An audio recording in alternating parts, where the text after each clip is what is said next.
Welcome back to our philosophical explorations. Today we're diving into a really powerful section from Nietzsche's Thus Spoke Zarathustra, titled The Land of Culture. This sounds fascinating. Zarathustra has been on quite a journey, so where does this chapter find him, and what exactly is this land of culture? Well, he begins by describing a truly terrifying experience. He says that he flew too far into the future and was so horrified by what he saw that he rushed back to his own time. Wow, horrified by the future. That's quite an intense reaction. So he comes back to the present day, to what he's calling the land of culture, hoping for something better? That's exactly the setup. He returns with a good desire and longing in his heart, genuinely wanting to connect with the people of his time, but his reaction is completely unexpected. What happens when he arrives?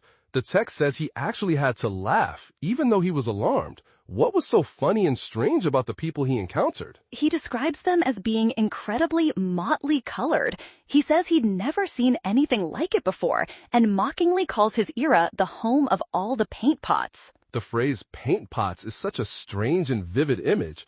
Is he talking about literal fashion choices, or is this a deeper metaphor for their character in society? It's absolutely a metaphor for something much deeper. He says they sat there with 50 patches painted on faces and limbs, which represents a fragmented and superficial identity. So he's saying that people are just borrowing little bits and pieces from various ideas and styles to create a persona without any real substance or core underneath it all? Precisely. And to make the situation even worse, he says they are surrounded by 50 mirrors that flatter and constantly reflect their colorful performance back at them. That sounds remarkably similar to modern social media culture, where everyone is carefully curating an image and seeking validation through likes and shares, our digital mirrors. So the self that they present to the entire world is so constructed and artificial that the authentic individual underneath is completely hidden and maybe even lost to themselves. Exactly right.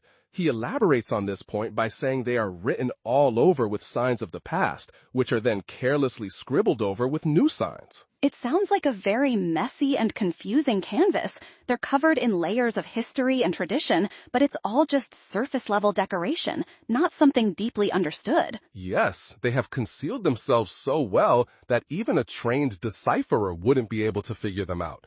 He says they seem baked out of colors and glued scraps. So there's no solid foundation holding them together. They are just a collage of disconnected ideas, beliefs, and styles taken from all different times and peoples. Correct. He observes that all customs and beliefs from history speak through their gestures, but it's a chaotic, multicolored mix without any kind of coherent core. That's a really powerful critique of a culture that consumes history as a kind of fashion statement rather than treating it as a source of genuine wisdom or identity. And this observation leads to a truly chilling image.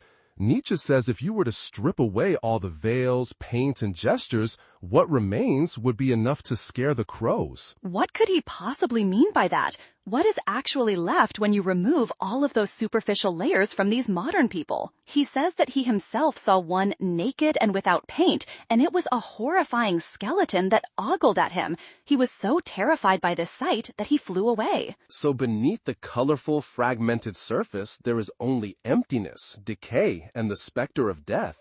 That's a really bleak and severe assessment of modern humanity. It is incredibly bleak. He says he would rather be a day laborer in the underworld with the shades of the past because even they are fatter and fuller than present-day people. Wow, so he's saying that even ghosts have more substance and life in them than the living people he sees in this land of culture.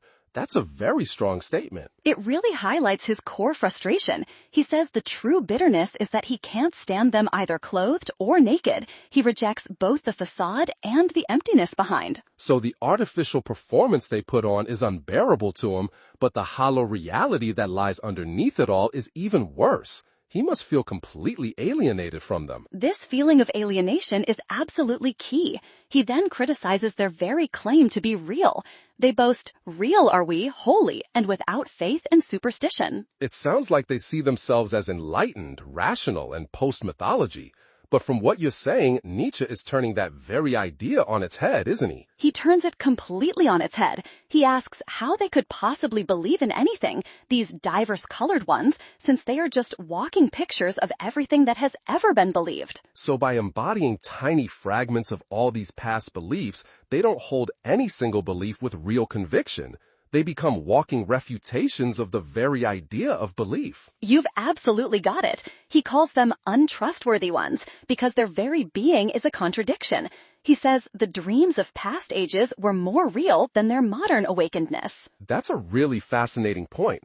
A person from the past who truly believes in a powerful dream is more real than a modern person who is awake but believes in nothing. And this idea is directly tied to his concept of creation. He calls them unfruitful and says this is precisely why they lack belief. They don't create anything new. This implies that for Nietzsche, belief and the act of creation are deeply linked, right? You really can't have one without the other. Exactly. He states that anyone who had to create something significant always had their guiding dreams. They believed in believing.